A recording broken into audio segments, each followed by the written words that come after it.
One of the beauties of print on demand is that we can be agile, we can be flexible in the niches we opt to sell in. And we already know one of the easiest ways to increase our sales is to sell things that people are actively looking to buy.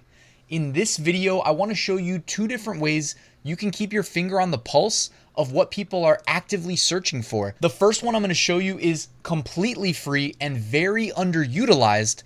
It'll deliver trends to your email inbox every single day from a very reliable source for the data. And the second one's gonna look familiar to my regular viewers because it's going to the #1 e-commerce website in the world and scanning for products that have sold in the last 24 hours and then serving them up to us on a platter, just a few clicks away.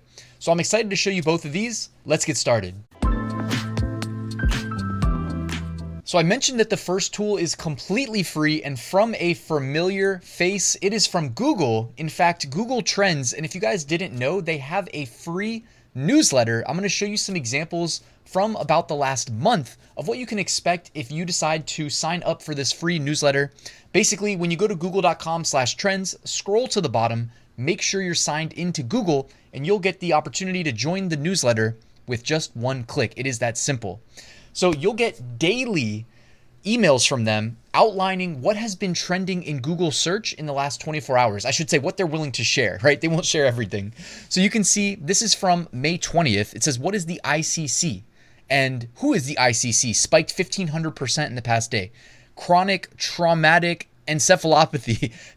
That's a lot to say. Birth rate decline. What is derecho? Graduation speech. Things like how tall is Gru, how to vote on American Idol, etc., etc. So I'm not saying that all these are actionable, guys, but some of them probably are. Don't just think that reading one sentence from the newsletter is what you need to potentially sell a t-shirt or find a print-on-demand opportunity. Actually drill down into these niches, right? And they're not all going to be like safe t-shirt niches either. Of course, if it's like a TV show, you can't just go and start making money off of the intellectual property of that TV show, unless you have the rights to, of course. The week after that, the theme is all things summer. It's looking at top trends. Search interest in the International Criminal Court is at an all-time high. Amal Clooney, I guess that's George Clooney's wife, was trending. Summer safety tips rose 300%. So summer safety could be a t-shirt. Someone named Sabrina Carpenter, don't know who that is. You can even see they sometimes include maps. It says severe thunderstorm warnings versus cicadas were mapped out. Sometimes they'll just do random stuff like that, even though they're not correlated. Baby names was trending. Cosmetic procedures was trending. Cost of living was an overall trend, right? By the way, I'm looking at the very, very top of these without even getting into the actual like nitty gritty that doesn't have to be related to the theme of the newsletter. So May 22nd, cosmetic procedures. May 23rd, cost of living was a big trend. May 24th, they do a weekly wrap up, by the way, as well. So on the 24th, 7-day Alaska cruises were on a all-time high in terms of search volume. Interesting. So Alaska cruises were trending. So, and by the way, if you don't think that's a trend for a t-shirt, I've only been on one cruise in my life. I told y'all I went on my first one last December, and I was loving how many graphic tees were being worn all over the cruise. People were like decorating the doors to their cabins. I mean, there were so many opportunities to sell to people that love taking cruises, whether it's once a year, multiple times a year. It seems like people who love cruises, man, that's like their thing. So there was a lot of opportunity. So Alaskan cruise, as long as, do your research, make sure it's not going to get you in trouble. Make sure there isn't some trademark on Alaskan cruise or something. And that could definitely be a niche and like a sub niche or a cross niche, right?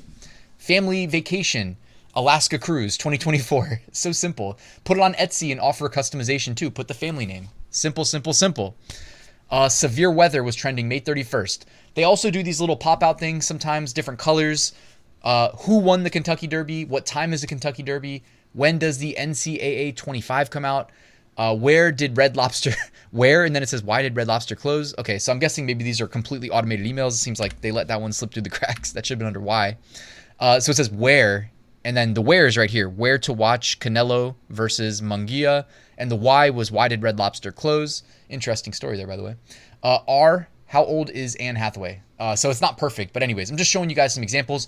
Search interest in NBA players in the NBA Finals. Stuff related to Pride Month in June. You can see that searches based on location related to Pride. It looks like New York was number 1, Chicago number 2, Washington, D.C. number 3. So again, how can you make this actionable for t-shirts? Well, if you're going to sell a Pride t-shirt, put a location-based spin on it. Like someone's going to New York Pride Parade. Okay, New York Pride 2024. So simple. Three lines of text. Go for it. I mean, you have a much better chance of selling the New York Pride shirt than you do the make up a location that's not listed here in the top 10, right? Like they're serving this information up to you on a platter. Stonewall riots was trending. Underneath there, trans friendly and then different things. So if you want to perhaps use that as a niche, go for it. You got, again, the search interest right there. And sometimes you can attach a t-shirt to a trending search query that may be unrelated. You know what I mean? Like people looking up psychiatrists may not want a t-shirt, but perhaps maybe you can hook into that, the search volume associated with, you know, the people searching for psychiatrists. Anyways, spider searches were at an all-time high with the Joro spider. Butter yellow, in terms of a color, was at an all-time high. Hopefully you guys are getting the gist of what I wanted to show you here. These are just screenshots from the newsletter. It's completely free. I'll link to it in the description so you can sign up. Now, the other thing I wanted to show you was Merch Dominator. You guys have seen this before. It's a premier research tool for Amazon merch and print-on-demand sellers in general. There is no tool that I'm aware of. And I'm privy to a lot of things as a YouTuber. It's kind of cool. People reach out to me and tell me about the latest and greatest stuff, given, you know, that I'm on YouTube here, and I just pass it along to you guys. Makes me look smart. I love it. But Merch Dominator, we know that they specifically optimize to scan for products that have been posted to Amazon.com, the largest marketplace in the world, e-commerce marketplace, that have sold, because Amazon makes that data available to us in the BSR data point, the best sellers rank. If a product hasn't sold, they won't have a BSR. Okay, if they have sold, they'll have a BSR, and they're constantly refreshing this data to bring us the real-time insights. So all you have to do on the left-hand side, go to MBA and KDP, go to best sellers, and then change the sorting dropdown right here from BSR to newest, and everything that you see behind me will have sold recently. And by the way, I'm just saying this was not pre-planned, but can you tell if there is an emerging trend right now as of recording this video on June 10th? I almost said July. I don't know where my head's at. I thought maybe this was like a July 4th niche. Maybe that's why I wanted to say July. It is currently June 10th. I'm not a time traveler. And it says the British blew a 13 colony lead. I can't tell you why it's trending. I don't need to know. But you guys maybe should perhaps consider selling that shirt. And if you didn't use Merch Dominator, then it is completely random. You're leaving it up to chance if you're going to be able to capitalize on this trend. If you use Merch Dominator, you saw it took maybe 10 seconds to load up the website and go to this page, and I'm getting the trends served up to me on a platter. So guys, it is that simple sometimes. I'm going to drop a link to the Google Trends newsletter and to Merch Dominator in the description. I hope you found this video helpful. If you did, let me know in the comments, and let the YouTube algorithm know by hitting that like button and subscribing if you're not already. And I'll see you guys soon with another new video.